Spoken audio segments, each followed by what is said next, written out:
From the back roads and courthouse steps of small-town South Carolina to the late-night studio where the mics never sleep, this is where decisions, rumors, and real stories collide.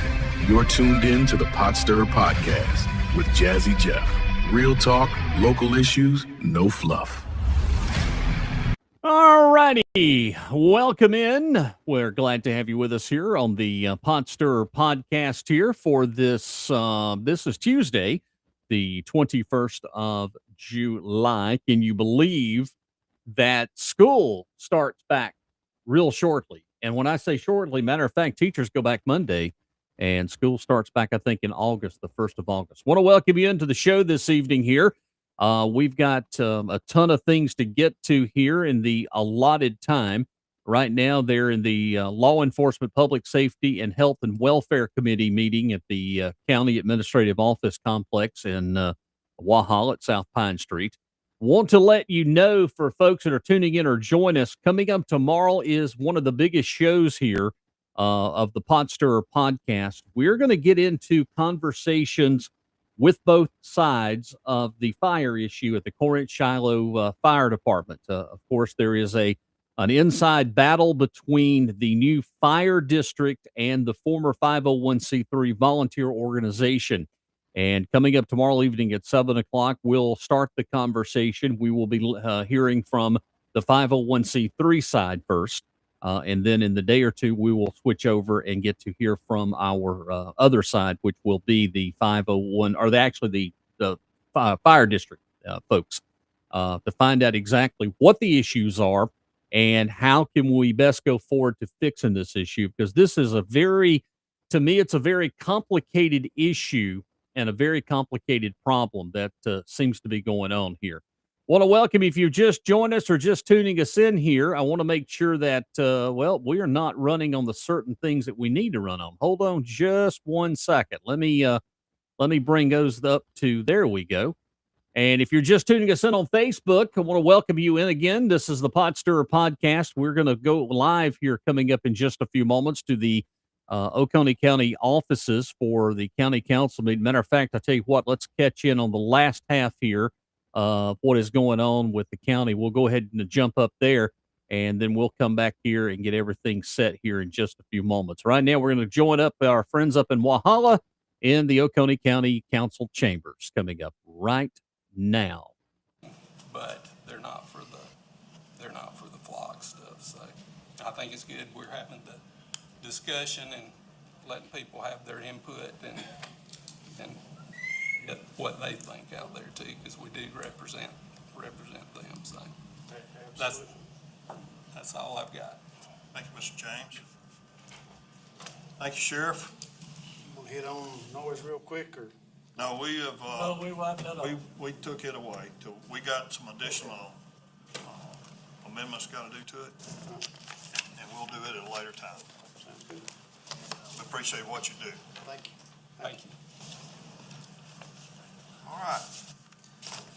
I need a motion to adjourn. Make a motion. Second. Motion second. All in favor?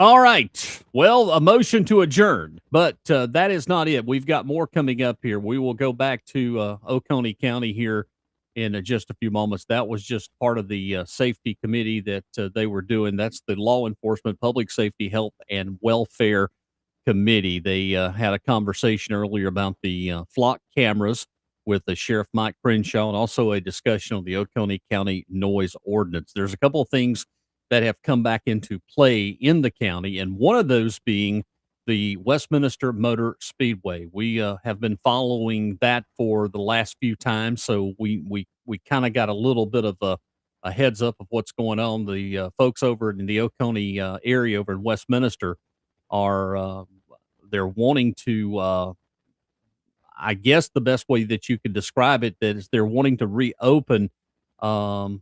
They're kind of wanting to reopen that Westminster Speedway, and there's a couple of folks around there that live around there that have brought up a lot of problems about the noise and stuff. So again, we'll just have to sit and wait and see what happens. But again, there's supposed to be we're supposed to have the county council meeting coming up here shortly. I'm assuming, but apparently there's a little bit of an issue. If you're just tuning in or just joined us again tomorrow evening on the Podster podcast is going to be one of the biggest shows. We are again going to get into the issues that's plaguing the Corinth-Shiloh district.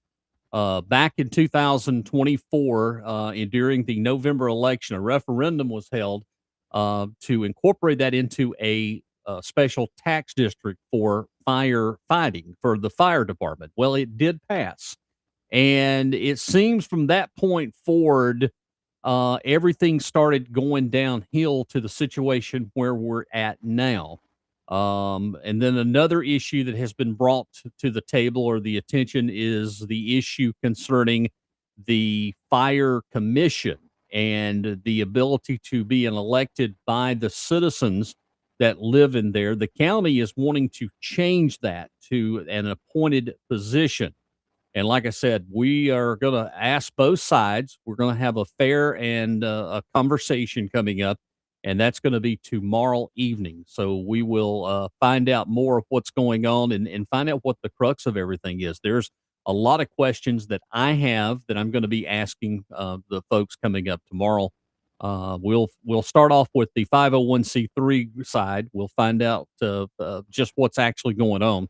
And we'll talk a little bit about that coming up tomorrow. That show is going to be on at 7 o'clock tomorrow evening, and it'll be right here. Again, I'm not quite sure what's going on because we were supposed to have a county council meeting to follow. Let me see here. We'll keep our ideas up here. Give me just one moment. I'm going to pull up something here on the program this evening. I hope everybody's had a great Thursday. And by the way, as we mentioned, school teachers, they report back to the classroom coming up on Monday, and school will be coming up on the following week, 1st of August, coming up this year. Let's see here for the council agenda, 6 p.m. It is now 6:08. There was a list of things that was supposed to be coming up here. There was an ordinance, of course, 2026-23, an ordinance amending the ordinance for entitled establishing the Corinth-Shiloh Fire Special Purpose District for fire protection. They're wanting to change in which the way the commissioners they were supposed to have been voted upon for by the citizens. However, the council's wanting to change that to, I guess, nominating those for the fire commission. So we'll hopefully have that on the way for you. We're just waiting now to see when they're going to get the link reestablished, because right now the link they just did is not working. So we'll find out what happens coming up here very shortly for you. So that's all I've got for you right now. I don't have anything else to tell you about right now. Again, that's what's coming up tomorrow on the show. So I'll tell you what we're going to do, being that that's apparently there is an issue. Looks like there is an issue here with the, let me go back to the live here and see what's going on here. Bear with us here. We're working on this to find out what's going on. Actually, we're going to go back here to videos and home.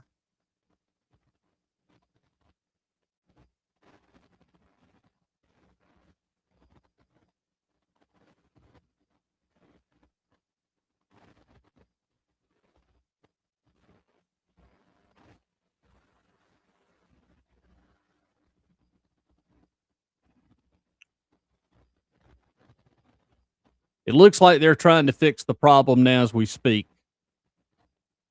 6:15 is airtime, is what they're saying. We're about 5 minutes away, so they're going to go ahead. It started at 6:15 here, so bear with us here if you are just tuning in or just join us here. By the way, for all you Target folks, I want to let you know Target opened this afternoon at 5 p.m. So if you plan on going to Target, you can. It did open up at 5 p.m. this evening. Let's see what else has we got here for you. Again, we'll have the county council meeting is coming up at 6:15. They have fixed the links, and we will go live here in just about 15 minutes or 5 minutes from right now. Let's see what we've got in other things.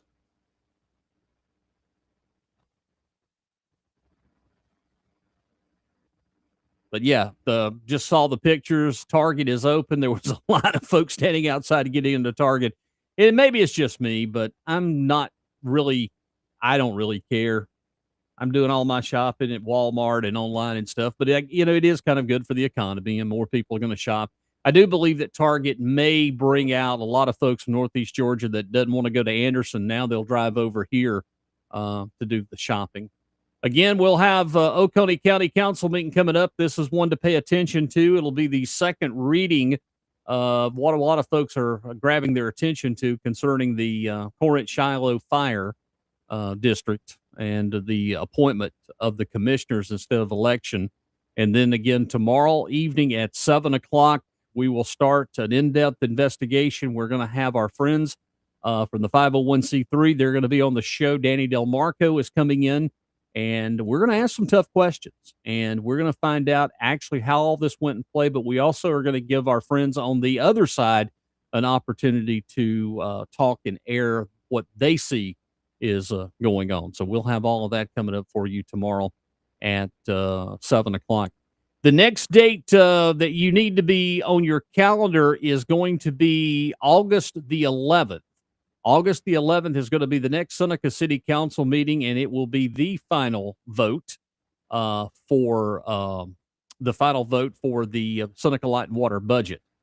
And of course, Oconee County Council meeting here in Walhalla with several major items on the agenda. Council is considering the purchase of a $1.86 million mining shovel for the Oconee County Rock Quarry. Staff say the larger equipment could cut the average time needed to load the quarry truck from 3.8 minutes down to 2.4 minutes. Council's also, we just mentioned, scheduled to give a second reading to changes involving the Corinth-Shiloh Purpose District for fire protection. The proposed would establish a 5-member commission with authority to prepare the district's budget, recommend property tax rate of 25 mills, hire the chief. All of this is what they're going to be doing.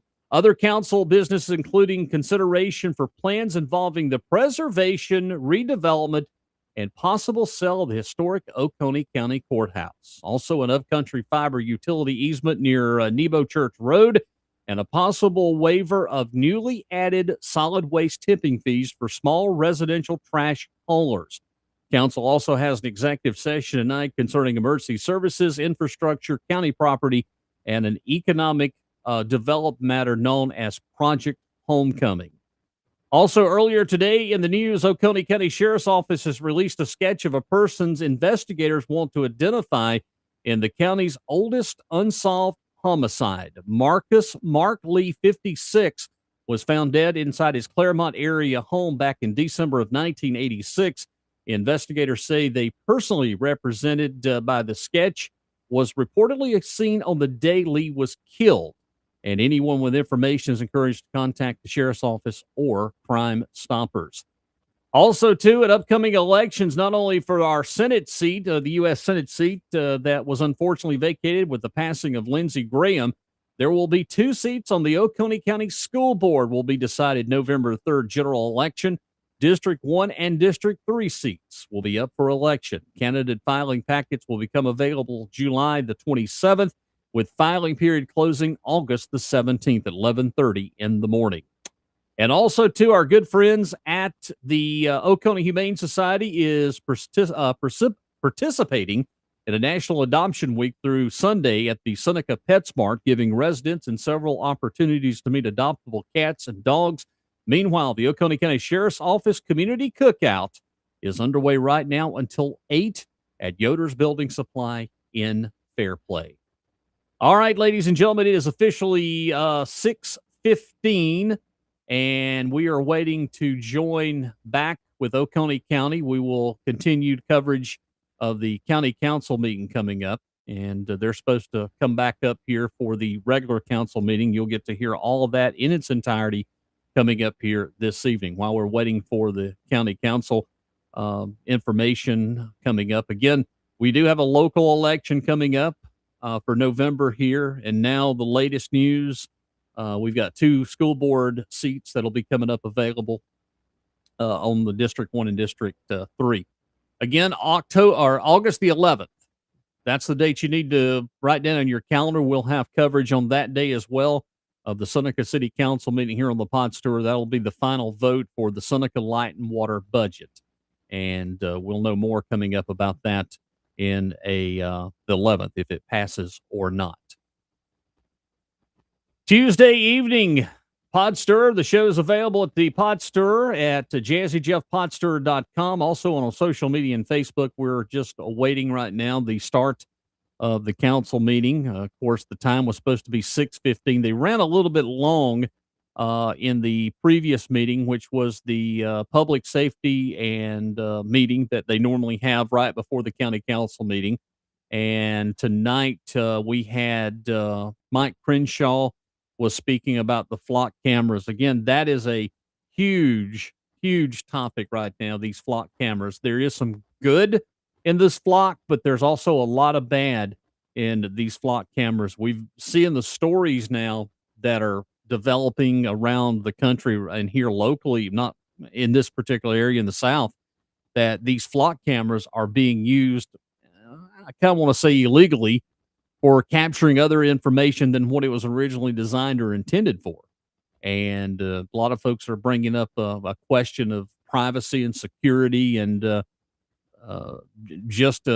it worth the risk? And apparently, a lot of this is just coming to the forefront. These flock cameras, and we heard from Matt Durham. He talked about that. He didn't know what they were, and a lot of people are just now finding out what this flock camera is and what it does and the ramifications of what this flock camera has.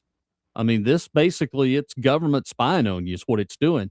And there's a lot of things that say, well, this is good. You can catch things. Well, yes, but when you have the known people that's supposed to be used to protect this information, when they're using this information for their advantage, it's not a good thing. It really isn't a good thing. So that's definitely going to be a topic of conversation. Not only that's going to be happening here locally, that's going to be coming up and happening here on a national front, because these flock cameras are getting they're getting a bad name, bad target. And again, we've got people that are using these for some ulterior motives. They're using these for things of other illegitimate opportunity. They're spying on you. There's no other way to put it. That's what they're using for. So they're definitely spying on it.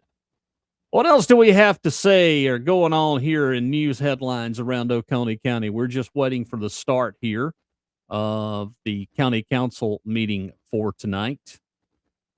Oh, let's see here. Official qualifying open today in South Carolina to the vacant U.S. Senate seat in the opening. Ladies and gentlemen, let's go now. All right, everyone, thanks for coming out. Holly Thanks here. for bearing with us for the late start. The time is now 6:18 p.m., July 21st, 2026. I call to order this regular scheduled meeting of the Oconee County Council. We'll begin with a moment of silence.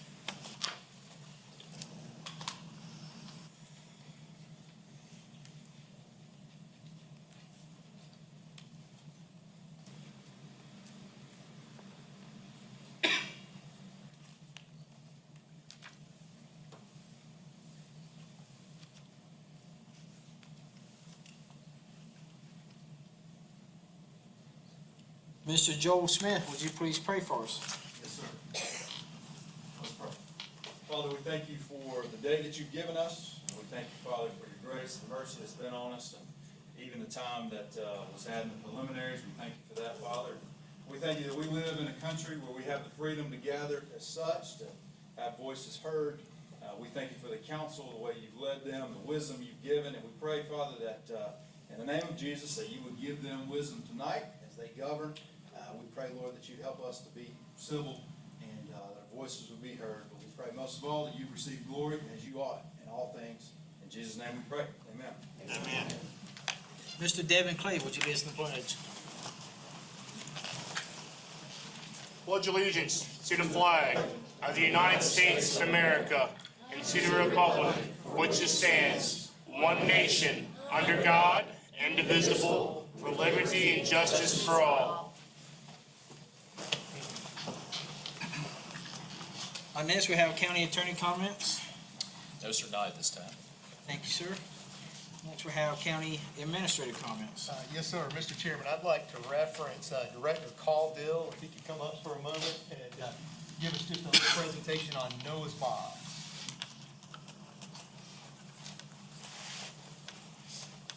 Hey, everybody, thank you. So, very exciting.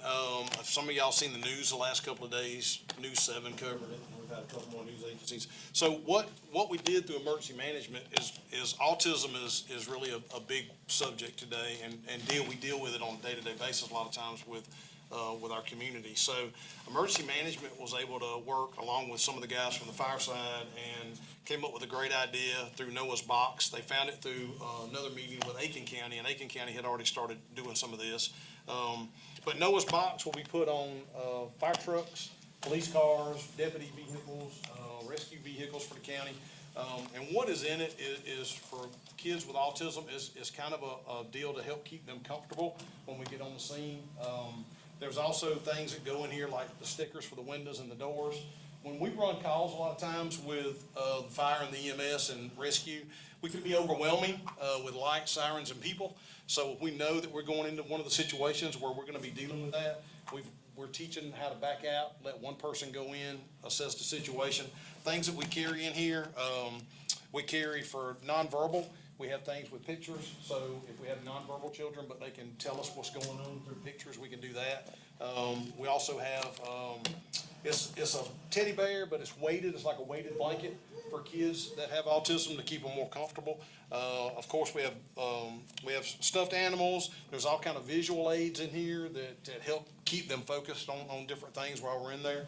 But I just want to take a minute to tell you we're really working hard on some of the things that we're doing, and I give emergency management a lot of credit for this, along with one of our battalion chiefs with the county that played a role in helping get this done. And I think that you're going to see more and more of what we're doing every day to try to help bring better things into the county. But if you have any questions about it, please contact emergency management with the county. If you have a child with autism, please let us know. We do have stickers that will go on doors and windows to make sure that when we arrive on the scene, we know what we're going into, so we don't overwhelm the scene, because sometimes we can be very overwhelming. So we're doing that to try to make sure that when we get in there, we can work with these children and make sure things are done right. So, but it's a great deal. Like I said, we've already got a few of them in the county.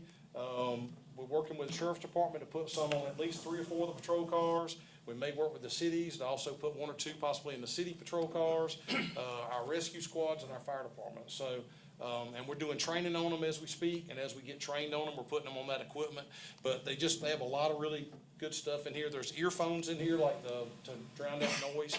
We carry 2 sets of those in each box. And all of this is done through donations.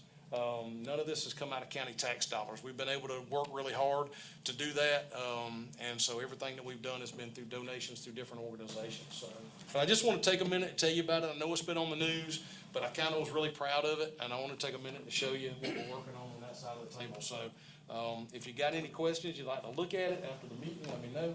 I'd love to show it to you, but I just won't take up a lot of your time, but I do appreciate you at least letting me talk about it and show you. So. And again, I'm just proud of where we're going with it, so, and thank you. Thank you, Mr. Caudill, is there any information for the public to where if they'd love to donate to support these, you got information on that? Yeah, just get in touch with our emergency management department, with Scotty Smith, and talk to him. That would be the best way to do that. I talked to him about that yesterday, and he said just make contact with emergency management through our website, and they could direct you and how do we need to do that to get donations. So we are working with some nonprofits that have helped us a little bit with donations on that already. So and we got some more feelers out right now for some donations to get these done. So, but yeah, just contact them through emergency management through our website, and that would be the way to do that. Thank you. And Scotty would be the person to talk to. So thank y'all. Thank you. Anything else, Mr. Jones? That's all this time. Hearing none. Next, we have the consent agenda. We have any items anyone would like to remove from the consent agenda? I hear none. We have a motion to approve as presented. Second. All in favor? Next, we have a proclamation. We have one proclamation. And I just want to say before reading this proclamation, in this hyper political environment that we're in these days, people tend to lose sight of our humanity. sometimes. Senator Graham, he did begin service, public service here in Oconee County, representing or serving this very body as Assistant County Attorney. I know over the years, I have been a vocal critic myself of Senator Graham and some of his policies. But I do want to say that my family does owe some gratitude to Senator Graham. My sister and her family, back late 90s, early 2000s, I lose track of the time now, was missionaries in Ivory Coast in Africa. And Ivory Coast was a stable country up to that point where they broke out in the Civil War. And they was mad at the French, but they was on a killing spree of foreigners. And there was nobody to help them get out of the country except for Senator Graham. He was in the House at the time. And he coordinated with the Spanish government to get them evacuated on a Spanish military flight. There was missionaries that refused to leave. They've not been heard of since. But his actions and constituent services in that case spared my sister, her husband, and their children. And for that, I am grateful. So I'm going to read this proclamation for Senator Graham. It's Proclamation 2026-07, a proclamation of Oconee County Council honoring the life and service of United States Senator Lindsey Olin Graham. Whereas Lindsey Olin Graham was born July 9th, 1955 in Central South Carolina, the son of Millie and F.J. Graham, who owned and operated a restaurant, pool hall, and liquor store, where he learned early the value of hard work and plain dealing. And whereas after the loss of both parents, 15 months apart, he assumed legal guardianship of his younger sister, Darlene, while still a young man, placing family above all else. And whereas he became the first member of his family to attend college and earned his law degree from the University of South Carolina, and gave 33 years of military service as a judge advocate in the United States Air Force, Air Force Reserve, South Carolina Air National Guard, retiring at the rank of colonel. And whereas Senator Graham made his home in Seneca, Oconee County, South Carolina, where he practiced law and lived among the people of this county for the rest of his life.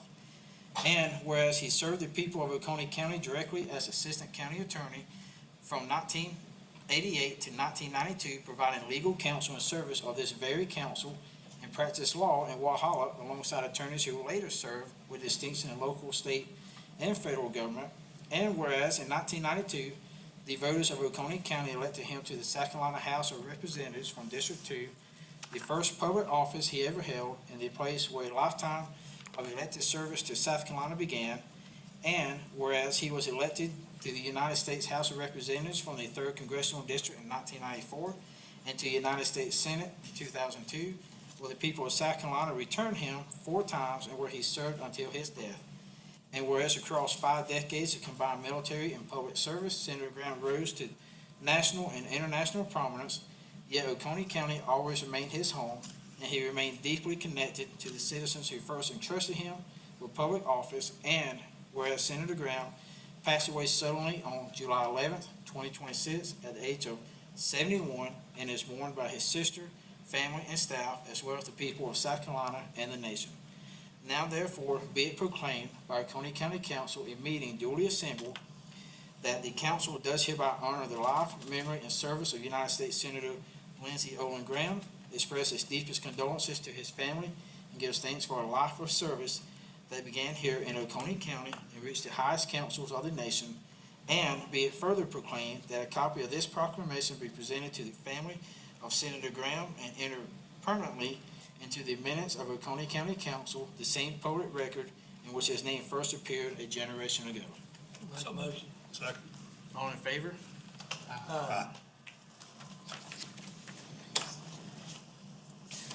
Next, we have public comment. So for public comment, if you've not commented before, it's just the public comments is not an out back with council in the comment. There's another session following that is council member comment. Council members may respond. You have 5 minutes, and Ms. Adams has a timer. It'll count down from 5 minutes. At the 1 minute mark, it'll go yellow. And I will try to remember, since you're looking right at me, to hold up a yellow sign. When time's up, time's up. We ask that you please keep the topic on issues that pertain to county governance.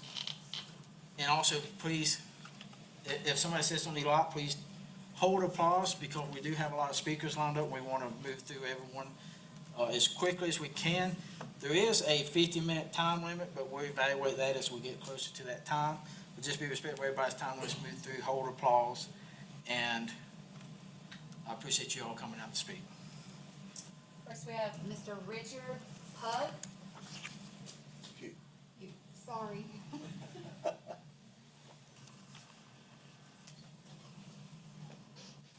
Do we stand in here? Come straight up to the. Yes, sir. Straight up. And I just ask when you come up, please say your name again for the record. It's Richard Pugh. Richard Pugh, thank you. Yes, thank you. One of the first things is that I am never in favor of a tax, a new tax. However, the people of Oconee County voted to put the new tax in for the Corinth-Shiloh Fire District. And based on that, I'm willing to accept that, based on the people's will. However, what I'm seeing is that they are wanting to take and renege on the cap that they told everyone who voted that they were going to keep it at 25 mils, and now they want to remove that cap. Now, I'm an engineer by profession, and I tend to overanalyze things sometimes. But I have to wonder why they want to remove that cap in order to get more money. And the Fire Commission, which I just recently learned about, is overseeing this. And there's only one reason why I can think, just keeping it very, very simple, is it's a money tree. That apparently somebody has got their sights on taking more money from the people of the Corinth-Shiloh Fire District and using it for other purposes. And it could be within the fire district overall, but shifting that money over to other I guess I'm saying correctly, districts, other than the Corinth-Shiloh. And I just want to say I go on record against removing any cap, and that we should, I guess we need to shoot down that proposal of what they're trying to do right now. That's right. Thank you. Donald Sanders. I do just want to say, before other speakers come up, there's been no suggestion of removing the cap. The only suggestion that came to council was to put it in a referendum so that the public could vote for there to be any increase. That's all. It didn't read that way. At all. Mr. Sanders? Lauren Ballard.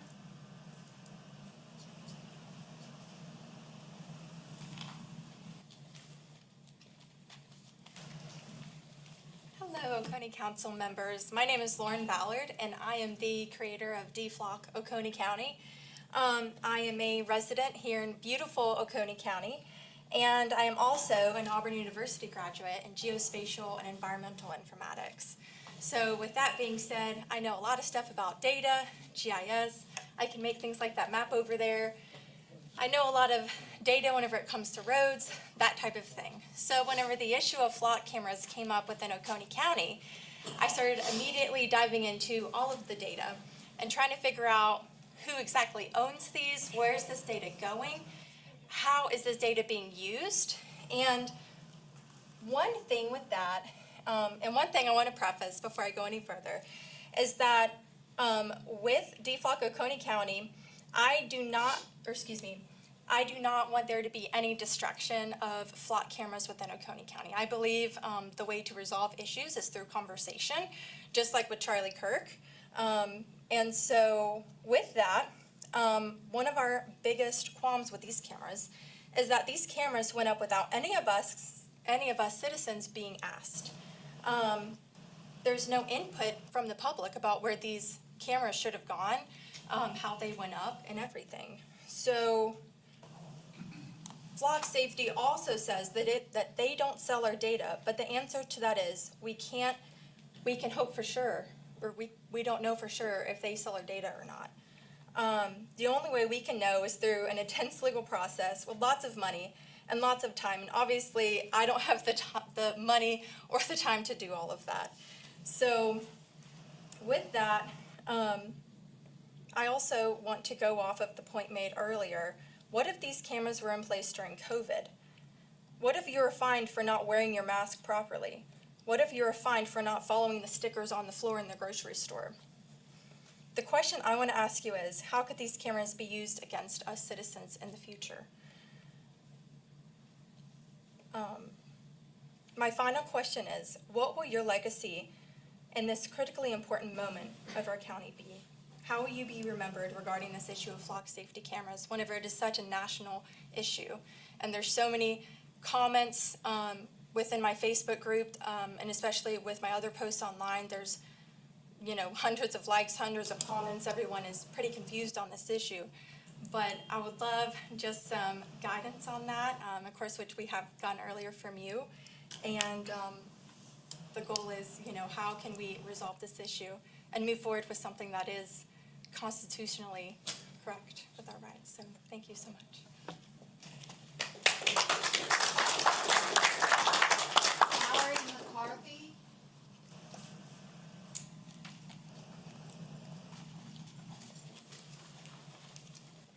Good evening, council members.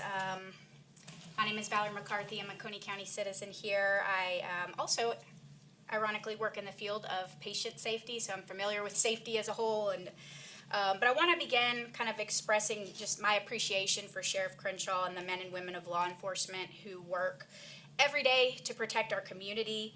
My concern is not with their integrity or their mission. I trust our sheriff and our local law enforcement, but my concern is about the technology of the flock camera itself and the precedent that we're setting. So the Supreme Court has been sending a pretty clear message over the last several years. In United States versus Jones, it recognized that long-term GPS tracking raises Fourth Amendment concerns. In Carpenter, it said our historical location information can reveal what is called the privacies of life and generally requires a warrant. And more recently, the court recognized that a detailed location histories, or that our detailed location histories collected through those smartphone apps raise the same constitutional concerns. And why is that? Because really technology has changed. It's changed a lot.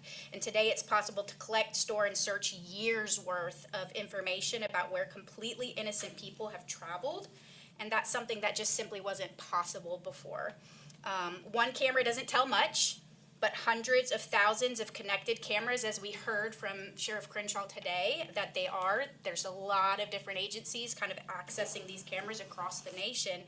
Combine that over months or years can really reveal an extraordinarily detailed picture of a person's life, where they worship, who they spend time with, what doctors they visit, what political meetings they attend, and their daily routines. And that's fundamentally different from an officer observing a vehicle on a public road. And so here's what concerns me the most. I trust that Sheriff Crenshaw can set policies for his deputies, but he can't control every agency that may have access to a broader information sharing network. He can't control future sheriffs, he can't control future laws, and he can't control how this technology might be expanded 5 or 10 years from now. And our Constitution was written because power changes hands.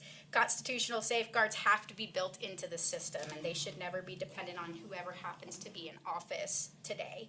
I believe we can support law enforcement and protect constitutional liberty at the same time. I don't believe those two things are in conflict, but my hope is that Oconee County will be thoughtful about where this technology leads, not just where it stands today, and that we make sure our constitutional rights keep pace with the technology instead of slowly being left behind.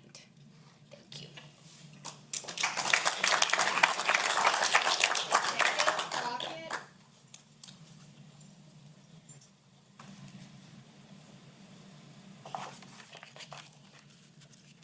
My name is Dave Crockett, and I live at 820 Alpine Drive in Seneca. You've heard from me before, including Councilman Hart, who heard from me just last Thursday. I was actively involved in the petition drive and public meetings seeking to establish the special tax district for the Corinth-Shiloh Volunteer Fire Department back in 2024. I'm here this evening to express my concerns over council's desire to amend the ordinance creating the tax district and governing the commission charged with managing the transition to a paid department. What at issue is accountability. The original ordinance called for the transition of the commission group initially appointed by county council to elected positions in November of 2026. It's my understanding now that the commissioners themselves want to sidestep that election. Elected representation provides a mechanism for fiscal accountability going forward, just as it does for members of this county council. That transitional provision was a key point in selling the referendum to taxpayers in the district. Simply abolishing the concept of elected commissioners entirely after the fact is, in my opinion, nothing short of a slap in the face to me and those of us who voted for the fire district. I understand and appreciate, truly, that the current appointed commission has had a Herculean task steering the department through a challenging period, and I commend them for keeping the millage at less than 25% up to this point. And if the transition to elected posts needs to be delayed for whatever reason, or no reason at all, so be it. But the revised ordinance as written offers absolutely no assurance that the fire commissioners ever will be elected. That is entirely unacceptable to me, and I, for one, will hold both the commission and this county council accountable for that decision in the future, if it holds. Accountability at all levels of government matters.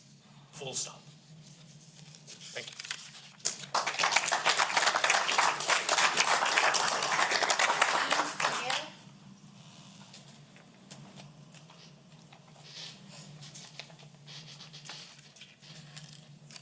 Good evening, council members. Thank you for allowing me to speak tonight. My name is Wayne Smith, and I represent the Corinth-Shiloh Special Purpose Tax District as chairman.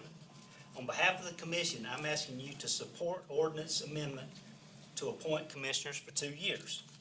Before I start, I want to say that the commission respects the volunteers of the former Corinth-Shiloh Volunteer Fire Department and the rich history they have developed in protecting our community since 1963.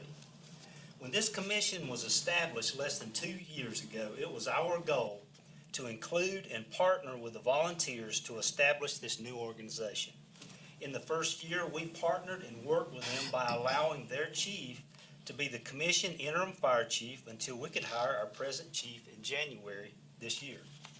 We allowed the volunteers to establish the fire chief hiring policy and be on the panel to conduct interviews. When the committee narrowed the candidate list to 2 candidates for commissioners to discuss and determine who we would hire, the volunteers were unanimous and they demanded that we hire Chief Dave. We hired our chief on January the 1st of this year, within 3 weeks, I began receiving calls from the volunteers of complaints and demands that he be terminated. 3 weeks. I sat down with 2 of the volunteer 501c3 board members and listened to their concerns, and I asked for patience and time to work through these concerns. As I reviewed these concerns and discussed with the commission, it was clear the main issue was the loss of control from the volunteer board. This year we have been trying to reach a transition agreement contract which would establish an orderly transfer of facilities and equipment, but we have met delays, opposition, and demands from the former volunteer 501c3 board. The commission was forced to seek legal counsel because of this, and at present, both the commission and the volunteer 501c3 attorneys are working to come to an agreement. There has been misinformation on social media that the commission is trying to raise taxes above 25 mills. This is simply untrue. The ordinance states that if the commission submits a budget greater than 25 mills, the commission can petition the county council to grant it, and then the county council decides. That's in the ordinance. Our position as the commission is that if in the future, if a different commission is in here and wants to go above 25 mills, it should go to the taxpayers and let the taxpayers decide. The commission has delivered 2 budgets under 25 mills. And as long as I'm chairman, I will do whatever I can to keep the millage rate as low as possible and below 25 mills. It's my understanding that the ordinance on taxation will stay as is. There's also been a statement saying that the county council is denying taxpayers the right to elect commissioners. This is misleading. The referendum that was passed in November of 2024 did not stipulate that the commission board be elected, but that the governing body be established and composed of 5 commissioners. Currently, there are 10 special purpose tax districts in the state of South Carolina that have appointed commissions. The Oconee County Council has the authority to establish appointed or elected commissions or abolish the special purpose tax district altogether. Right now, the Corinth-Shiloh Special Purpose Tax District Commission is working through vital transitional issues from the former volunteer fire department model. As I've stated, we're working on a transition agreement which will transfer the facility, equipment, and assets to the special purpose district. We're also upgrading much-needed firefighter turnout gear, and fire hose that was expired and therefore unsafe. In my opinion, now is not the time to potentially turn over the commission with an election before this vital transition is complete. So I respectfully ask that you support this, not because an elected commission is a bad thing, but because timing matters and this district deserves a chance to succeed and to finish what we were challenged to complete. Thank you very much.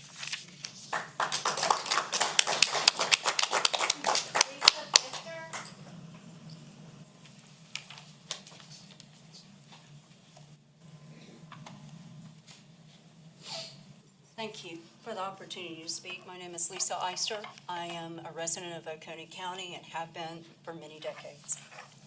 I am here tonight not for the he said, she said. I understand that you are men of this county that care about our county. How many of you live in the Corinth-Shiloh Fire Tax District? Any of our council members live in the actual district? You do not. I'm here tonight because there's been a lack of transparency. The members of the Corinth-Shiloh Special Fire District were not notified that you all were seeking to amend the ordinance that we voted on in November of 2024. We had to find out through social media and the newspaper.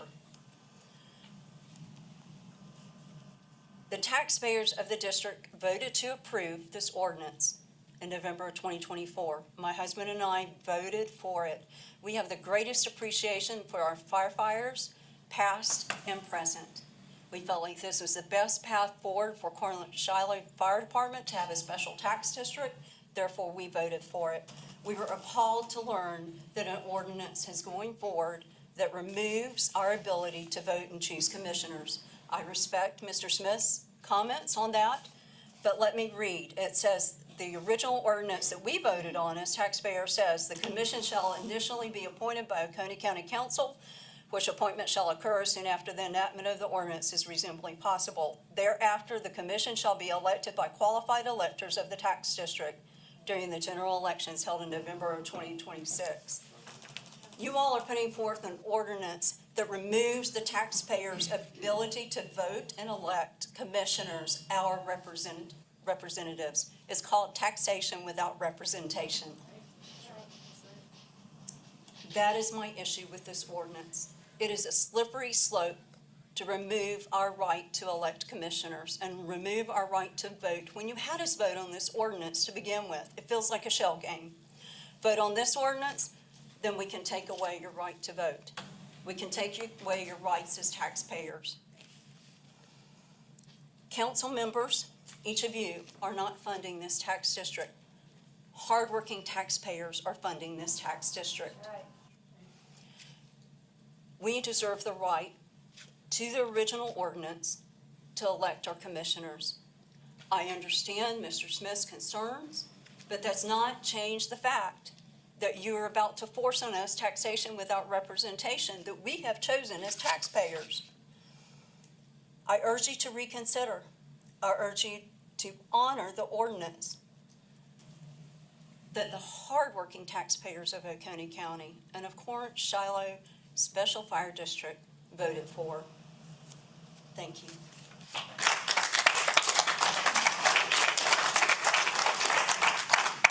Martin.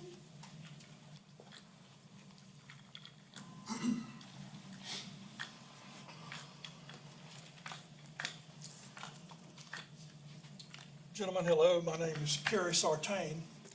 I'm a resident of the tax district. I agree with most of the comments that have already been made, most of them, not all. And looking at the proposed amendment, there are a number of issues, the way it's written.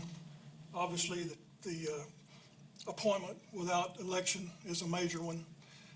There's ambiguity inside regarding, in one place, you'll take the 25 mil funds will be used at the district. In other ways, it implies that money is somewhere else. But I really have one major point to make, and that is that I think that there has been a mismanagement all through this time. I'm not sure how long your Fire Advisory Commission has been in effect. Listening to their meeting on the 16th, became very evident there's a very high lack of communication between them and you guys. So that's something you guys need to correct. Number two, if in the beginning, if the county had applied funding across all the fire districts according to their call volume, that would have been a fair way to do it. And that's what hurt the Corinth-Shiloh district to start with. You were not applying funding equally across the departments according to the call volume. So in reality, we never needed this special tax district. If the funding had been applied correctly, then you would have never had to have a tax district. Now, I was all for good protection, good emergency services, good fire protection. Initially, I was going to vote in favor, but when I learned about the ambiguities going on, I voted against it. And I really feel that this needs to be rescinded. The tax district needs to be rescinded. And I will work in the future to gather the signatures to bring it to a vote to rescind the tax district. Thank you.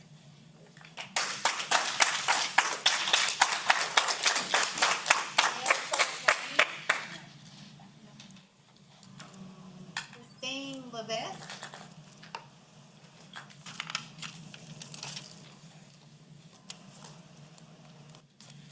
Good evening, Chairman and Council members. My name is Christine Levesque, and I'm a resident of the Corinth-Shiloh Fire Tax District.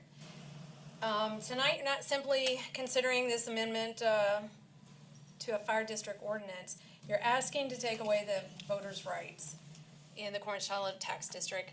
A lot of these topics have already been covered in the previous speakers, so I'm really going to kind of focus in on the fact that I'm not quite sure if you want to be about transparency and fairness and accountability, how we would take away the voters' rights and make it county appointed. As you heard Chairman Smith's comments earlier, there's obviously some discrepancies between him and his own ordinance that he provided you guys tonight. There's nothing that says in there about the taxpayers having a right to vote or having any decision on tax increases. But I have a recording from last week's commission meeting where Chairman Wayne Smith specifically said to a resident that asked questions about this ordinance. In his words, he said, the change hasn't been made or the change that's been asked for is in alignment with other tax districts in the state. And those require, when you go above a maximum millage, they require a referendum and the taxpayers vote on it and the taxpayers decide. That's not in the ordinance I'm reading here. The ordinance before you gives the county council the ability to do that. Another thing that he discussed with the resident or the residents that were in the commission meeting was the second topic of the voter supplied commission, where he said that this was his verbatim. The second change is to change from a voter-supplied commission to appointment commission for a temporary basis, and that's for 2 years. Well, clearly the ordinance doesn't say that that either. So I would ask you, council, to examine the type of appointments that we have right now that clearly are bringing up trust, accountability issues with the taxpayers. If I can't trust them to be giving me the right information in their own commission meetings, I'm not going to be able to trust any future appointments from this county council. We were provided, or the volunteers were asked to provide 5 council members when this whole ordinance or the establishment of the special purpose district was established. You guys only picked 1 person out of the 5 we recommended, and you appointed 4, including 1 that is a family member. That's some serious concerns on my part. So I ask you today if you would reject this ordinance in its entirety, protect the taxpayers, protect local representation, and transparency. This is a special purpose district. By definition, it is governed by local district, by the residents, not by county council. Anyway, I just ask that you protect the right of the Corinth-Shiloh citizens. Thank you for letting me speak.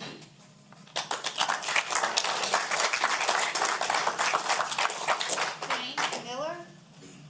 Oh, I'm up. I did not know that I signed up for this. I thought we were signing in just to be here, but good evening, council members. Back when this first was brought to our attention about the taxes to be increased, I decided that I needed to find out what this was all about. And so I attended 3 of these sessions that were given by the volunteers at the firehouse. And at 2 of those, I asked the question, if the mill would ever increase. At 2 of those sessions, I was told no. Here we are, a year and a half later after we passed it. We're already hearing that you want to increase the mill. I'm not sure how that happened so fast. Also, I asked the question, who would be in charge of taking care of the funding or the distribution of the funds. And I must have misunderstood because I thought it was going to be the county council. I didn't know that there was a special district or a special fire commission that was appointed to it. So I missed that part. Also, one of the other questions that I had asked at the meeting was about the volunteers. And I was assured that we would continue to have volunteers. And now I'm hearing that that's not the case. I don't know whether that's true or not. You know how the rumors are. One of the things that I'd like to say, I've never met any of you. It's my fault. I should have come to these meetings before. But my feeling about this referendum or ordinance or whatever it is, you all have already decided, or it wouldn't be on the agenda. So I don't know why we're standing here talking about it. Because you've made up your mind that you want to do it your way, not the taxpayers' way. We're the ones that pay the bills. And the lady just asked if any of you live in Oconee County, or in our area, Shiloh, excuse me, and none of you live there. Now, some of us are limited on income now. And I think it's time for you to start realizing that we don't have a bank that we can just go to anytime you want to take more money from us. That's right. And I think that this whole thing has been prejudged by you as the county commissioners, and it will probably pass no matter what we say. By the way, I didn't introduce myself. James Miller. I live in Bayshore. And I've gone to the fire district several times to thank them because I do appreciate what they do for us. I think I better get back to my seat now. Thank you.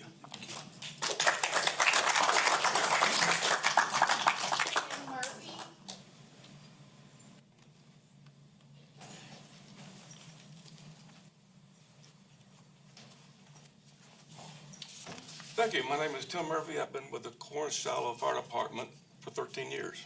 Okay. During a lot of this time, we had great relations with our communities. We had bake sales, we had open houses, we had kids' activities where they could come get in the fire engine. We had chili cook-offs. Halloweens, we took candy as many places as we could take candy. They knew our names, and we knew theirs. Okay. But things were getting busy during the years. We're volunteers. We got to get up and go to work the next day. And we would wind up running more calls than the average paid station would. Okay? We started wearing out. So we started looking at a special tax district, and as well you well know, it passed. Okay? And I'm going to piggyback on a couple of things Christine said. Yeah, we brought the people that we thought were going to be the commissioners down. They came down to our fire station a lot. They watched our training. We had meets and greets for our community members. They came in, and we got to know them well. They came to one of these meetings. We wrongly thought you would support us and vote in these people. You didn't. You did one. Yeah, one of you appointed a relative. We felt stabbed in the back. We didn't know the new people we got. But you did it. And the people recognize it. The people in our community are not stupid. They get this stuff that you all are doing. Okay, so they're working with us, right? Okay, let me ask you this. They turned off the copier. Our copier, they blocked us from making our own copies. What they told us to do? Go to Staples. Is that working with us? They took our firemen's gear out of the lockers and threw it on the ground. Is that working with us? Some of our best call people were just taken off the rolls. Taken off the rolls entirely. Been a lot of things going on. I'm just naming a couple, a whole lot of things going on. But last Monday, we went to our meeting down there. Been going there for many years. We were locked out. You know what else they did? They called the police on us. They called the police on us.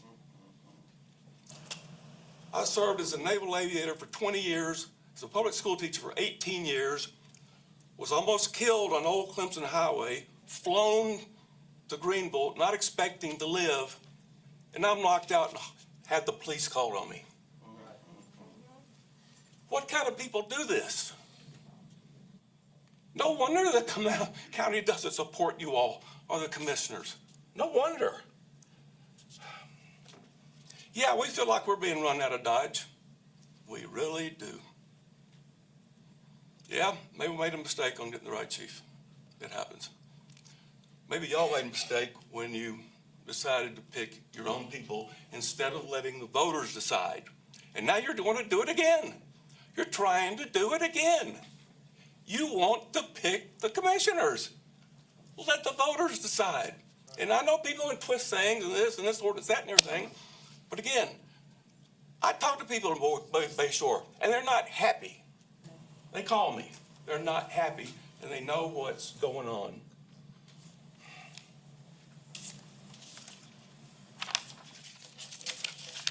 That's all I have to say. Thank you.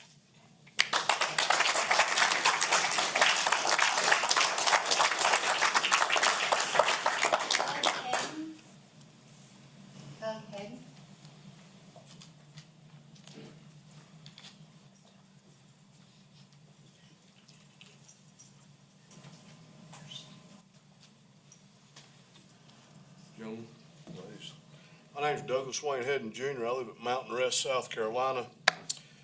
I'm a taxpayer in Oconee County. Don't mind paying my taxes. Don't mind doing my fair part. I understand it. 5 individuals can only do so much, and we can't make everybody happy. Okay, but with that being said, have we ever heard that old saying, what happens in the dark always comes to light? That's right. Have we ever heard that if you ain't got nothing to fear, why you worried about it? Well, let me throw a couple things out here, okay? And I'm on something different than what's been discussed past couple minutes, the flock cameras. Now, you can agree with me, you can disagree with me, that's the reason it's called America. I served in the Marine Corps, retired out of it, so I've seen what a surveillance state will do to you in the long term. They'll kill your mama. Now, if you ain't seen it, you'll live it if this keeps on, or our grandchildren will. You better take that to the bank. Your grandchildren will. I got a 13-year-old son's probably gonna live this, if this don't get nipped in the butt. And it's biblical in my opinion. Okay? And I'm gonna tell you something. What happens in the dark always comes to the light. And the other one, you ain't got nothing to hide. Why worry about it? Look, I'm not saying we don't have good law enforcement in this county. I believe we do. I believe we got one heck of a sheriff's department. I really do. But here's the thing about that. I'm trying to address everybody in the room. These cameras were put up without anybody that pays taxes being told about it. That's right. You're right. Whether you agree with them or not, they were put up. It's not their fault. I'm taking the blame off of them. It's not them. Because if I'm not mistaken, and I might be wrong, correct me if I'm wrong, the sheriff's office is a different mumbo jumbo election process, okay? However that's worded, I don't know. They were put up without us knowing, so it come to light finally. Okay? So, with that being said, it's come to light. Now, if the individual or individuals that were responsible and had the final say-so, use your imagination, do your own research on it. They had the final say-so of putting these things up in our town. Okay, we can't keep them all down. Whether you are a sheriff, whether you're a police chief, I don't care how you word it, what your title is. If you done it without going through the people that pay the bills of this county and voted to put you in office, then you're wrong. It's a surveillance tool that can be used from West Coast to East Coast, North, South. I can be in California sitting in the office in San Diego and punching a tag number, and I can tell you what this gentleman right here, or that lady right there, or that man right there, or anybody in this room has been doing up under them surveillance cameras right here in the next 2 or 3 counties, or anywhere in the United States he's been, or her. I hope, and if I make you mad, I make you mad, I hope you wake up. It's nothing more than a surveillance tool with all these big data centers to control each and every one of us in this room once it gets into effect. Now, if you think it's not, I hope you live to be 150 and watch your grandchildren or their grandchildren. Because they're going to be living it, people. I've seen it with my own eyes. And if you ain't seen it, you need to wake up. Americans are spoiled. They don't think it's going to happen.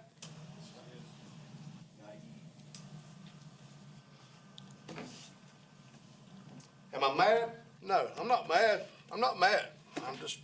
I'm very disappointed that we're paying out of our own pockets to be surveyed of what we do on these highways.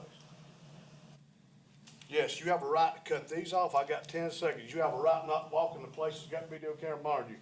But going down the highway, you got to travel that to take your child to school, go to work. They're watching everything you do and it's going to grow. and your children are gonna pay for it if you don't stop it now. Thank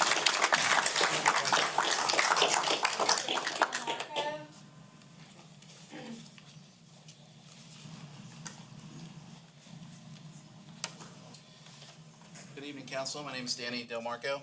I want to clear up some of the inaccuracies that are out there, especially just hearing some of the comments going on so far before us.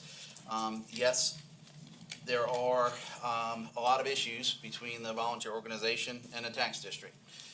The appointed members that you appointed had over a year and a half, if not more, and it'll be 2 years upon their expiration to get this supposedly worked out. They're asking for an additional 2 years to try to fix something that they still haven't been able to work out. We have sent many negotiations back and forth with them. We want to work together, and we're being told no from their chief and at all that there will not be no consolidation. So to clear that fact that we're trying to work together, that Mr. Smith said, our attorneys are, but we have emails that we'd be glad to provide to you that Chief Dave has said, no, there's not going to be any type of consolidation from his mouth. Okay, clear point number one. Number two, yes, there is their new fire department. So as a member, I've been volunteering for this will be my 35th year to the county, would have been. But I'm not allowed to join their membership without submitting an application. Okay, we have probably a good 10 to 15 highly qualified people, EMTs. There's 2 MTs that applied to this new district that were turned down. How would you feel if you were having a heart attack and the taxpayer employees were on a call and you had a heart attack knowing that they rejected 2 highly qualified EMTs just because they spoke out against what's going on and the debacle that's taking place with these appointed commissioners? Sounds pretty risky under my book, and that's not right to the citizens. It's all about the citizens of that district, and considering they're playing with people's lives, that's very scary on that. We were there for our last meeting before we got kicked out and had the police called on us. They were on a 3-hour call. We had over 10 people there that were highly trained and qualified. If there was a medical call, because we have a lot of call overlap, you know what would have happened? We had to sit there and unfortunately let that family member, because they decided it was more important for egos and more important to not allow us to work together. So the fact that you would want to reappoint these individuals is scary to me. Going into reading your ordinance, because it sounds like there's some confusion on the ordinance and it would take up a lot of my time, but the voters' rights have already been taken away. If you read the current 24-26 ordinance, it clearly states about filling vacancies. And you all, Mr. Durham, signed off on this, and it's there, so you all should probably know what you signed off about in an ordinance. Any vacant seat on the commission shall be filled in the next general election after the vacancy occurs or by special election if the vacancy occurs 180 days or more prior to the general election. Signed by Matt Durham. On your March 17th meeting, under Board Commission Appoints, this county council appointed, Mr. Durham made a nomination unanimously approved to appoint Mr. Flint Baldwin to serve on the Corinth-Shiloh Special Purpose Tax District. That goes against the ordinance that you all signed. Now, I know you guys are sticklers for details and you got a lot going on, but how would you miss your own ordinance that says that gentleman needed to be elected? Seems pretty clear. If I read the new ordinance, I know Mr. Durham said something about no, the citizens will vote. If there is to be an increase in millage, I refute what you say, and I respectfully ask that you read the ordinance. If you go on to say there, it says on the back page of it that county council would approve. So if this fire commission that's appointed and the taxpayers don't have a right to vote on them, county council could say, you know what, we need 30 mills. And there's no representation from the people from that district on that side. So that's a pretty significant fact. So if they do a bad job, the only way to come back is to come and speak in front of you, and then we would have to wait for you guys to come up for election and say, hey, look, we can't vote for so-and-so because he agreed to appoint these people. They've had 2 years to create this mess, and unfortunately, it's a shame that we've had to go out and get a lawyer. They got an attorney first, so let's just be clear. We went and got ours, because their attorney was at a meeting, and then we had to get ours, okay? And this is all waste of taxpayer money, and it's all waste of anything. There's no accountability. As far as transparency, they're not following the budget. There's things that they've made expenditures on. We don't, if they need it, great, but you still have to follow rule, transparency, and they haven't done that. So reappointing them would be a grave decision and hurt the Corinth-Shiloh tax district. Thank you.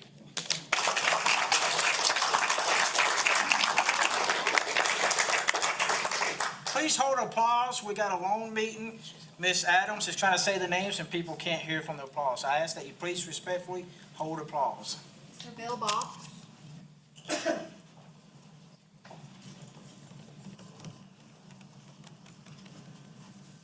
Good evening. My name is Bill Box, and I am a property owner in the Oconee County, specifically in the Corinth-Shiloh tax district. I'm here to express my disagreement with the current proposed ordinance to change the structure of the Corinth-Shiloh Fire Tax District. Let me begin by saying I have served as a volunteer with the Corinth-Shiloh Volunteer Fire Department since 2008. I've held positions as first responder, firefighter, vice president, president, fire marshal, and most recently chaplain.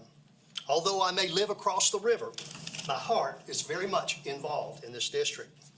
I've also served as a volunteer, a fire marshal, and chaplain with the tax district. That ended last week after the sheriff's office was called when our membership wanted to conduct its monthly meeting, which was required to be held at our station. However, I'm not here to discuss that topic with you. I want to specifically address one other aspect that is in this ordinance, since I believe others are addressing the consequences, and I think they've done an outstanding job of increasing taxes and taking away the rights of the district to elect our own commissioners, which I believe, of course, is wrong. I am addressing the part of the ordinance that states, any property or equipment used to serve the citizens of the Corinth-Shiloh Special Purpose Tax District shall remain with the Special Purpose District. Now, let me begin by saying that the Corinth-Shiloh Volunteer Fire Department is a South Carolina corporation. All right? It is not some volunteer organization, nonprofit, that exists at the expense or the whim of the membership. To be clear, I believe the ordinance sets up the county for an illegal taking of property owned by a private corporation. Forcing the taking of property by moving this ordinance forward will only force the corporation to liquidate our assets and pay off our obligations. In good faith and with the support of the community several years ago, the Corinth-Shiloh Volunteer Fire Department Incorporated embarked upon a renovation of our existing station and worked with the county to build a substation on the opposite side of the district. We secured a loan from a local banking institution, renovated the existing station, and worked with the county on building a substation. We still maintain a mortgage in the amount of $290,000. In the original plan, the tax district, this mortgage was to be paid by the fire tax district. Unfortunately, the fire tax district has failed to agree to a consolidation and has now declined to make payments on this mortgage. We, the corporation, have made these payments because we are under an obligation with our existing loan. I personally believe that the Corinth-Shiloh Volunteer Fire Department Incorporated has attempted to consolidate these two organizations together. The membership has certain things that they would like to see and have agreed upon or not agreed upon by the fire district. As the previous operators of the fire department, the mortgage holder, the owner of close to $1 million in assets, I believe that we should have some say in how this moves forward. The fire district seems to have now made it clear that it has no intent to consolidate our organization with its current operations of the fire tax district. In a recent email, Chief Schur even stated that he did not have the intention or plan to consolidate. In conclusion, the community has been very clear that we cannot afford a fully staffed station without supplemental volunteer coverage. The original proposal that the community accepted does not look at all like the current operations of this fire tax district. We use the term, or to use the term that I've heard, I feel snookered. At the time this was initially discussed, Oconee County Council, and I spoke to all the council members, indicated that it did not want to run a county fire department and wanted the community to decide exactly what it is that we were to have. The tax district appoints the commission. This is wrong. I encourage you to not move forward with this ordinance. It will cause the community to lose faith in this council and force the Corinth-Shiloh Volunteer Fire Department to possibly make a decision that it does not want to make. Thank you very much.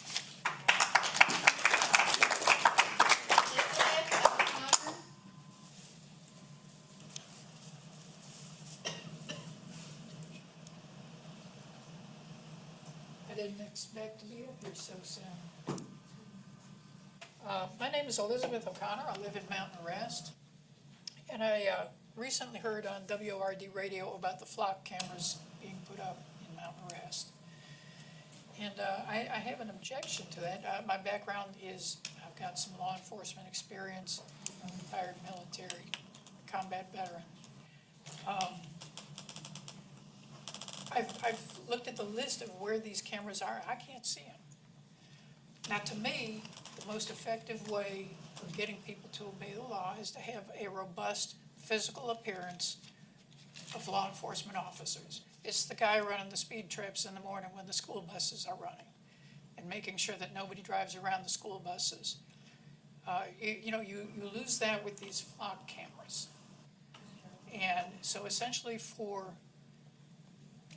let's say it takes 4 people. A sheriff's department is a 24-hour operation, so you would have 3 8-hour shifts, and you'd have 1 person always off for each position. And so these flock cameras are replacing jobs that could be coming to Oconee County. And it also puts the human touch back in law enforcement. I've lived in some pretty oppressive countries. I was stationed in Japan for a while. The Japanese are terrified of their own police, and it's largely kind of a surveillance state. If you're a foreigner over there, the police can come in your house anytime they want and inspect it, make sure you're not hiding anybody. It's essentially a fairly totalitarian system. I don't want to go down that road. I liked living in Japan. It was safe, but it was not worth the loss of freedom that Americans are used to. So my suggestion is, if we want to keep going down the road with flock cameras, why are we spending money on deputies? Like I said, I'm former law enforcement. I am not trying to cut the sheriff's department. But it's, what, $3,000 a year for these flock cameras? I would rather have the deputies on the road than this. I just think this is an unacceptable move. If nothing else, paint the flock camera towers orange or something, hot pink. When I drive down the road and I see a deputy running radar, first thing I do, and most people do, is look at our speedometers, make sure we're not speeding. You lose that with the flock cameras. Another issue is the length of time the information is retained. According to WORD radio, Oconee County says they retain it for 30 days. But the rest of that is that it's also forwarded to SLED. And we don't know how long SLED keeps it. And if these cameras are $2,500 or $3,000 each, the Flock Corporation is making their money somewhere. And that's got to be that they're keeping the data and they're profiting off of that data. That's an unacceptable invasion of our privacy. So I don't think the loss in what I perceive as constitutional rights is worth the increase in safety. I mean, I have game cameras up to watch my chicken coop. If the police ever came by and said, hey, something happened in your area, can we see your game cameras? Yes. But, even right now, this past week, there was 2 police officers fired, I believe, in Greer for misusing the information recorded by the flock cameras. And I just think this is an unacceptable risk to privacy. That's all I have to say.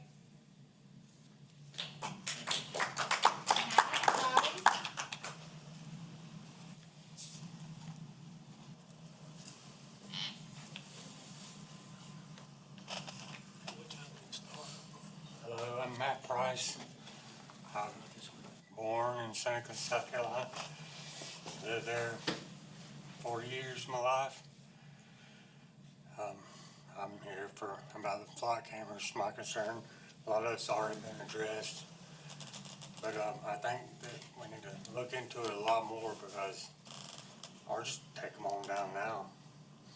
Because you see all the lawsuits that's already coming up. We don't want that. We don't need that. We don't need to be charged for something that needs to be cut down already. They're doing it everywhere else. I already chopped them down. Just do your research. I've researched it for 4 days. And it's the horrible stuff that I've had to look at. It's just, I can't even believe that it's came to this. I mean,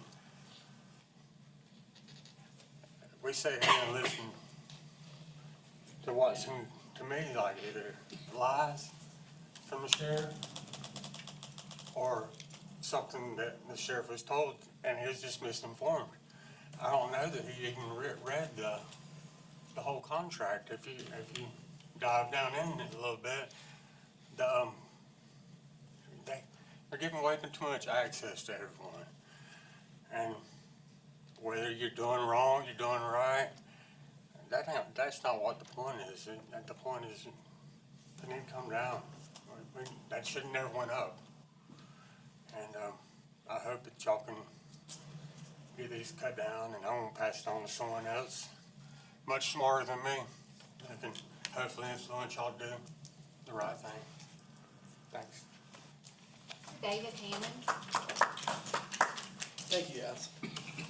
I'm here to voice concerns about our law enforcement and Glenda Lindsay, my mama, who was emergency protective custody a second time.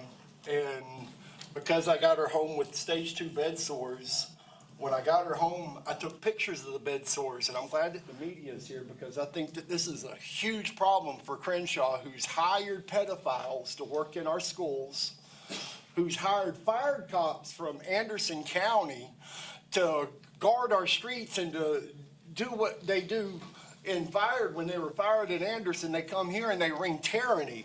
These are the autopsy photos of the stage 4 bed sores that Glenda Lindsay died with, when the same girl who initiated the first one initiated the second one using Emily Jones, who was fired for taking a man's camera from him while she was violating his constitutional rights.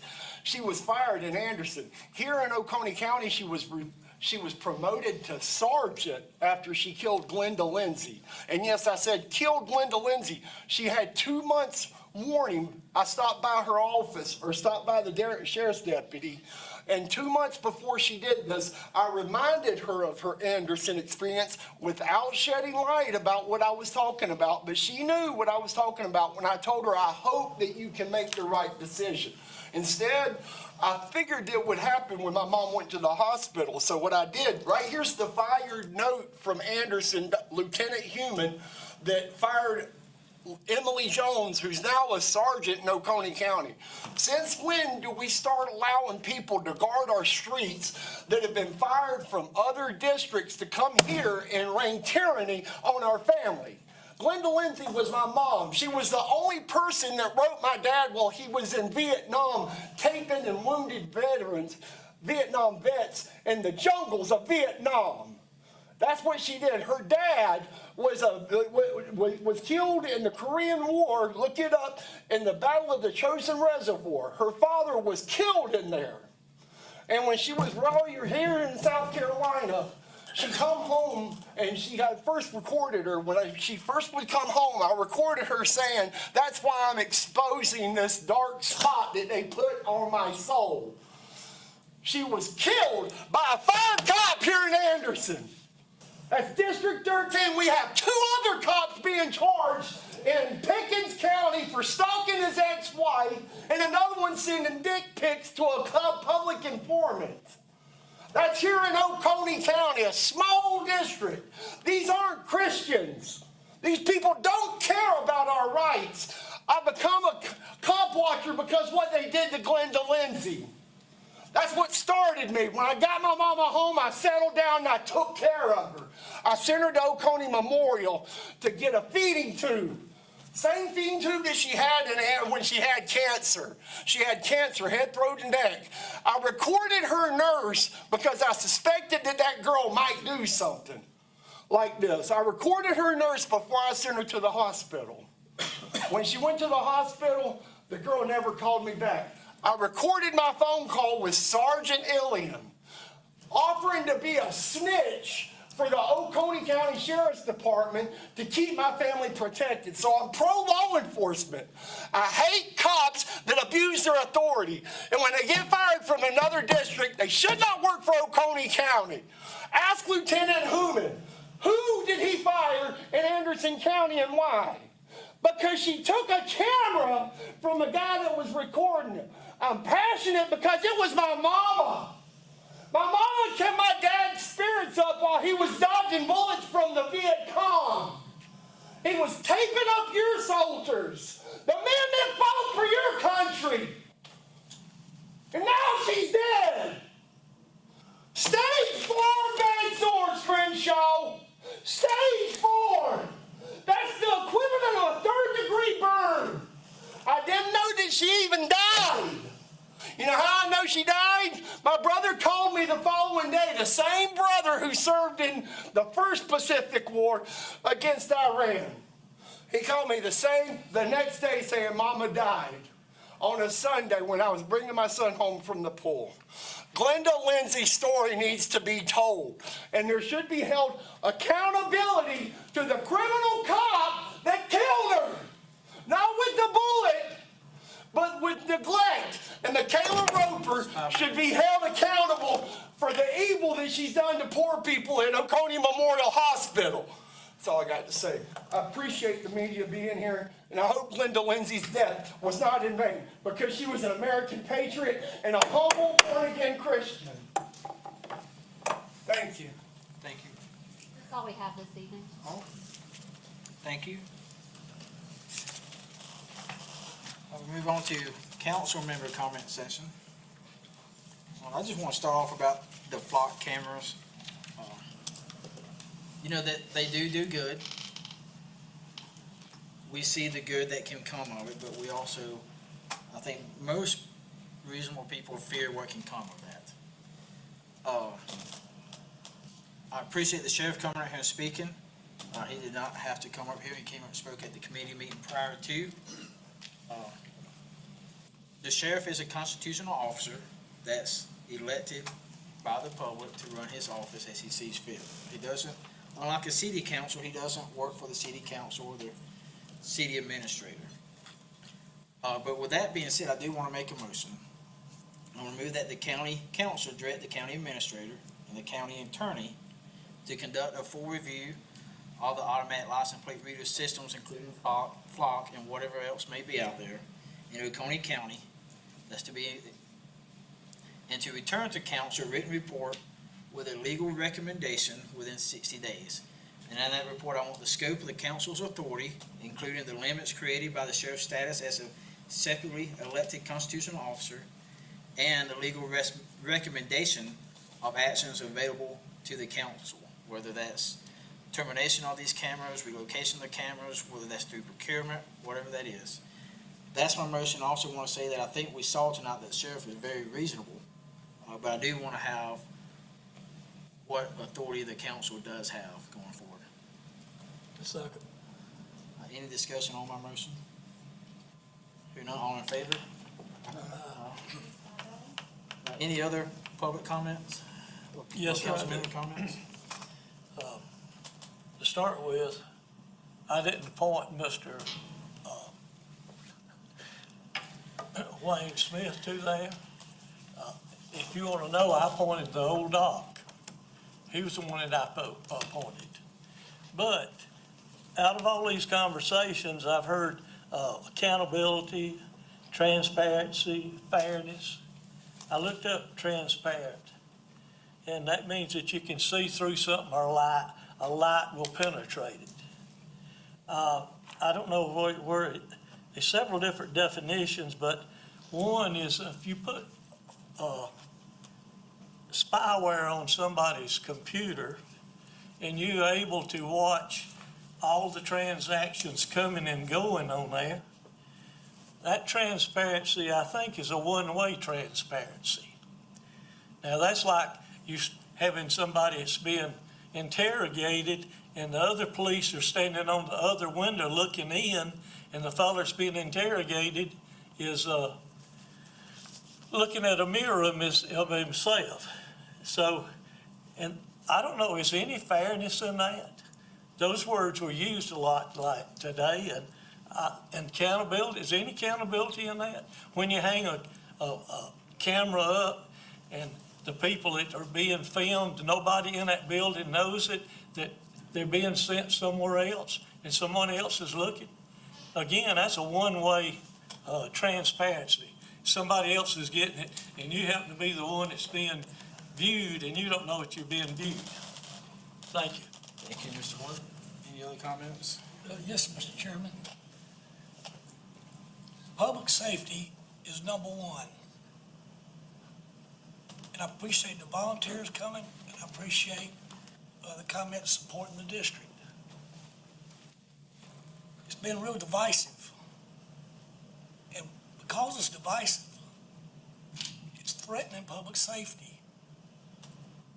And so I just want to say, I'm not going to vote at all on this ordinance one way or other tonight, because I think the two sides need to get together for the public good, drop all the crap that's going on, and get together and work together and protect the public. Thank you, Mr. Chairman. Thank you, Mr. Elliott. Any others? So I'll speak about the fire district. Some things have been said tonight. Yes, Mr. Smith made recommendations to the council. The recommendation was not to raise taxes. The recommendation was to amend the ordinance to have a referendum go out before the citizens before a tax increase could come. He made recommendations, but we didn't include every recommendation on the ordinance. But I'll tell you what, when we get to the ordinance, I'll make a motion to amend it to include Mr. Smith's recommendation on sending it to a referendum for a millage increase. So a speaker said that this fire district wasn't needed. I agree that it was not needed. I think most voters did not know that prior to this district being formed, that the county staffed that fire station around the clock, 24 hours a day, 7 days a week with 2 firefighters. What the citizens got when they passed the referendum, I think a lot of folks thought it was just a volunteer station. It was a staff manned fire station. What they got after the referendum was an additional firefighter and the administrative cost that goes along with all the administrative positions, fire chiefs that went on top of it. And it was a significant tax increase. I received a lot of calls, but I think if you, for a $25,000 vehicle, it's $34 tax increase. For a $250,000 home, it's $230 per year, and it just goes up from there. So in that, somebody says snookered. I feel the taxpayers were snookered in that referendum. So the day that district was created, the volunteer fire station was no longer the fire responders to that district, right? The district was now the fire station that responds to fires in the district. And it's a complex situation because the land that the firehouse was on is owned by Clemson University. The building is owned by the former volunteer station, which is a nonprofit organization. It's been 2 years when we passed this ordinance. We thought, hey, in 2 years everything gets settled out. But to this date, the former volunteer station that's now a nonprofit that doesn't respond to fire calls has refused to transfer the mortgage or sign a lease agreement with the district that's providing fire service to that area. They've threatened to kick them out. Now, Clemson University has transferred the lease to the fire district, so they have the lease on the land, but they still don't have a lease or mortgage for the building and being held over their head to throw them out. There's also been disputes over equipment. The equipment in the building was either paid for with taxpayer money, the county gave money to buy equipment in there, or donated money. Either way, it's the people's money, and it's being threatened to pull it out of service to not let the fire district that responds to fires in the district provide that service. So as plain as I can say that public safety should not be a leverage. And whatever the disagreement is, whether it's real or not, don't hold public safety as leverage. With that being said, we thought when we created the ordinance, the public didn't vote on the ordinance, the public voted on a referendum to create the district. This council drafted the ordinance and passed the ordinance, and at that time, we thought that 2 years would be enough time for a bunch of adults to come together and transfer the assets so that the fire protection could be provided to the citizens of that community, and it's not happening. You heard up here tonight, it's just chaos and it's a mess. And if we throw an election on top of it, it's gonna jeopardize public safety. So we're withholding the election. We're gonna hold out and see how things go, and we'll play it by ear. And hopefully everything can get settled out and worked out. And I'll be honest with you, I don't think the district needs to exist. I think the county taxpayers paid for 2 firefighters around the clock in those district, in that building to provide fire service. We have one other fire district in the county that's in Kiwi, and it primarily serves a residential neighborhood that's for the most part secluded. That area of the county serves the whole county. There's dining down there, there's shopping, there's also industry down there. And I believe what was working was probably working. Could we staff it up to one more? Probably. So when we get to the ordinance, I'm gonna ask for a motion to direct staff to investigate what that looks like to dissolve that district. It's obvious a mess and not working. I don't know if we have a group of people who was mad that they didn't get appointed to the initial board and started sowing chaos. I've seen that in politics. But public safety isn't the place to do that. That's all I have.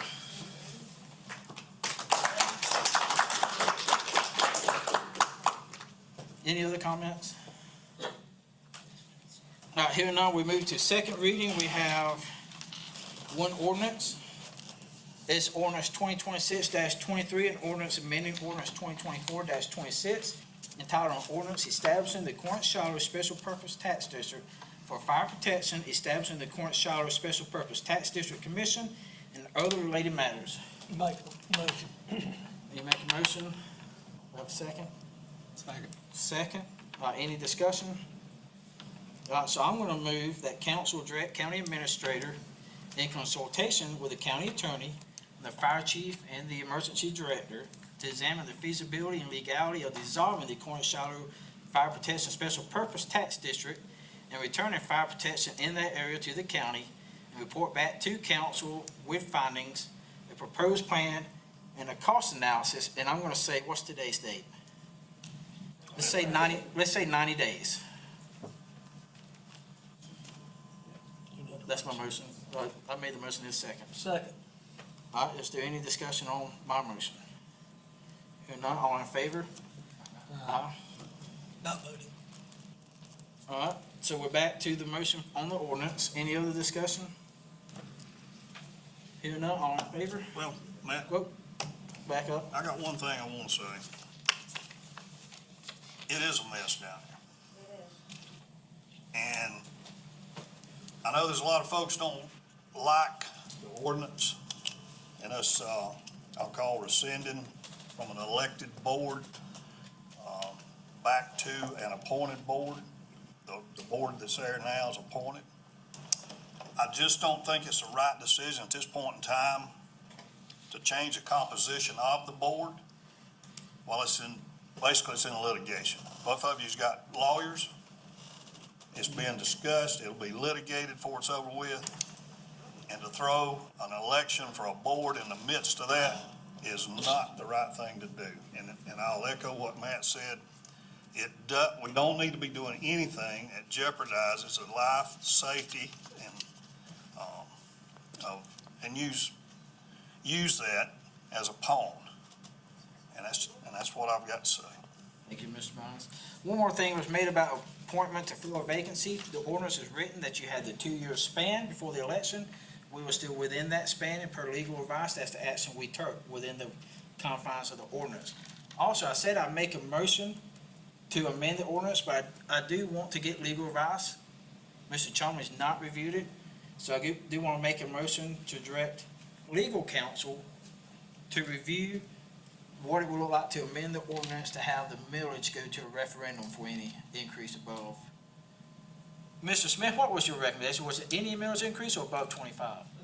The recommendation was if the commission wanted to go above 25 mils, then it would go to a taxpayer referendum, and the taxpayers would decide, not the commission and not the council. So I want to make the motion to direct Mr. Chomley to investigate that for a possible amendment on third reading.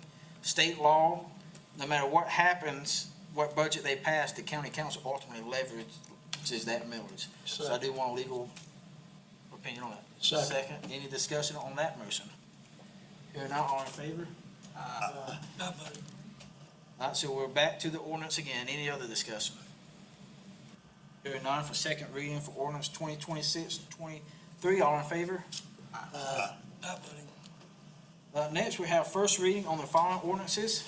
This is an ordinance authorizing the conveyance of easement rights to Upcountry Fiber for the purpose of utility infrastructure, construction, and maintenance at property owned by Oconee County, located at the intersection of Nebo Church Road and Harvin Acres Road, Seneca, South Carolina. Such property currently identified by tax parcel number 256-00-04-031 and other matters related thereto. So moved. Second. Any discussion? If not, all in favor? Next, we have ordinance 2026-25, an ordinance for the preservation, redevelopment, and sale of historic Oconee County Courthouse located at 211 West Main Street, Walhalla, South Carolina, and other related matters. So moved. Second, any discussion? So this is entitled only. Before second reading, we'll have more details. But any other discussion? Hearing none, all in favor?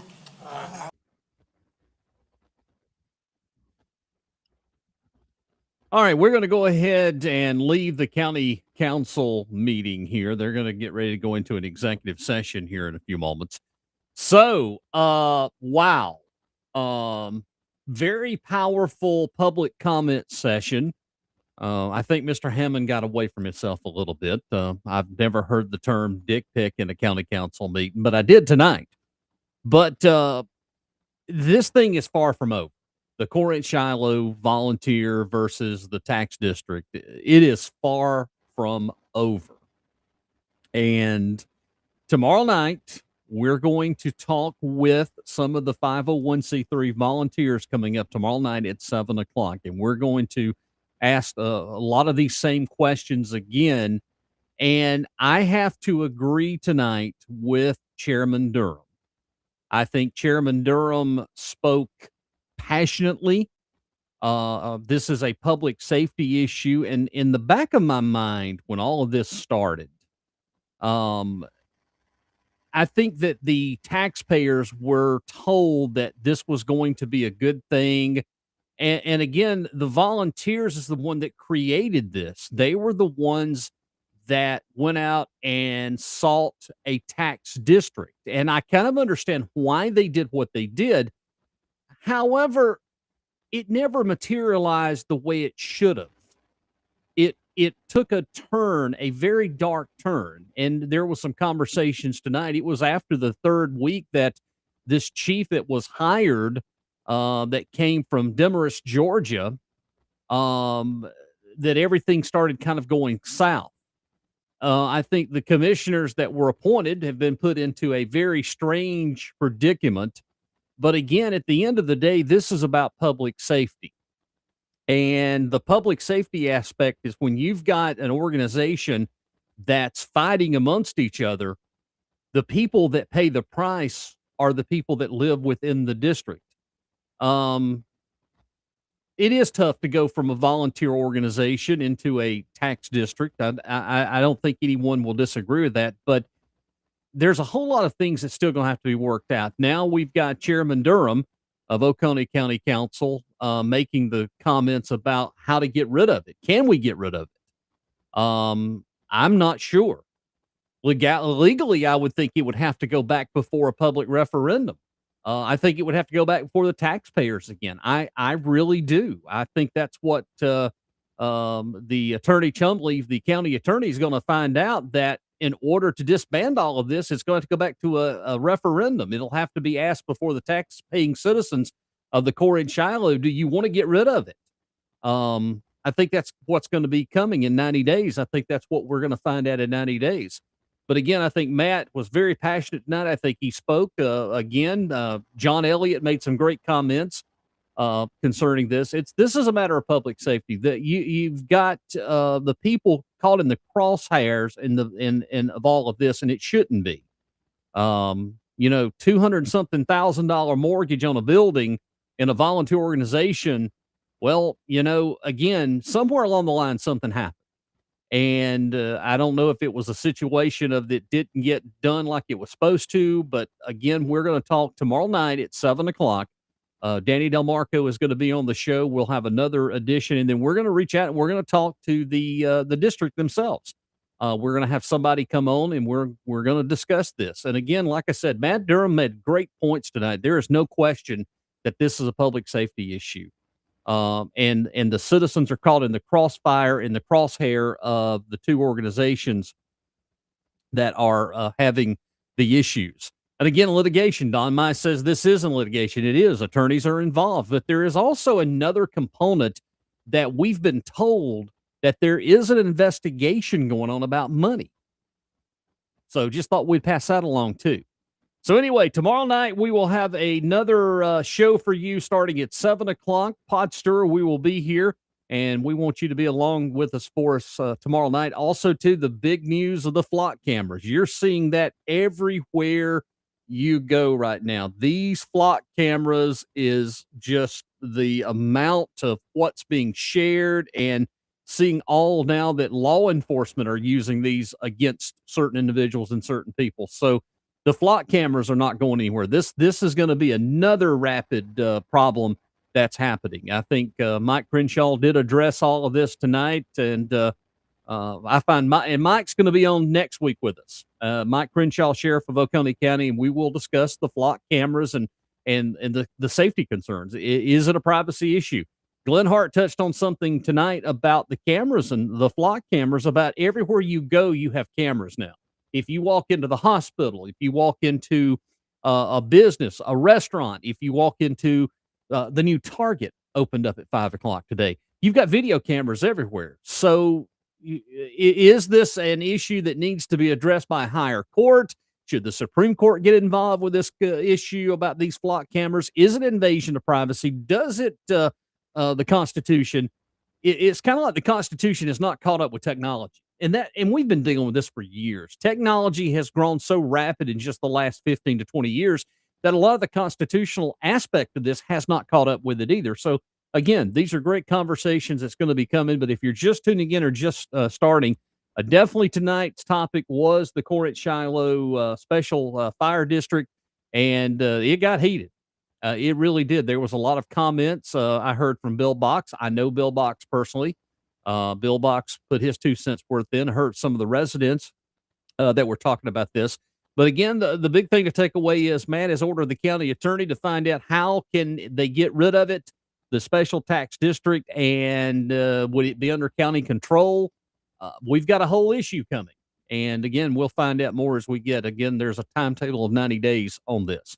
All right, tomorrow night at 9:00, we will be joined up with some of the volunteers of the 501c3. We're going to rehash this. We're going to ask these questions, and we will go from there. But again, appreciate you joining us tonight here for this Tuesday night edition of the Pot Stirrer with Jazzy Jeff. All right, until tomorrow night at 7, invite you to join us then. We will see you. Have a great evening, and we'll talk to you tomorrow at 7 here with the Pot Stirrer, Jazzy Jeff, right here for you. From the back roads and courthouse steps of small-town South Carolina to the late-night studio where the mics never sleep, this is where decisions, rumors, and real stories collide. You're tuned in to the Pot Stirrer Podcast with Jazzy Jeff. Real talk, local issues, no fluff.